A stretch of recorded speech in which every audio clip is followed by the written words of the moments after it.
Selamat pagi, mohon izin komandan melaporkan pada hari ini, hari Senin, tanggal 25 bulan 12 2023, tepatnya pada pukul 11.00 waktu Indonesia bagian Barat.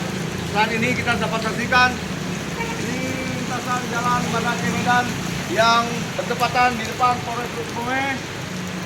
Genangan air di jalan sangat tinggi dan menghambat perjalanan dari kendaraan yang menuju Kota Medan atau menuju arah Banda Aceh. Jadi kita sarankan kepada pengendara untuk mencari jalan alternatif lain agar sampai ke tujuan dengan selamat dan aman. Dapat juga kita saksikan ketinggian air pada jalan di pinggirnya setinggi lutut orang dewasa, lebih kurang 60 cm. Namun di tengah jalan genangan air sedikit lebih rendah.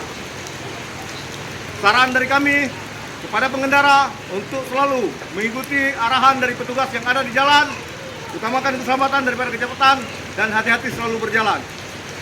Polisi lantas hadir.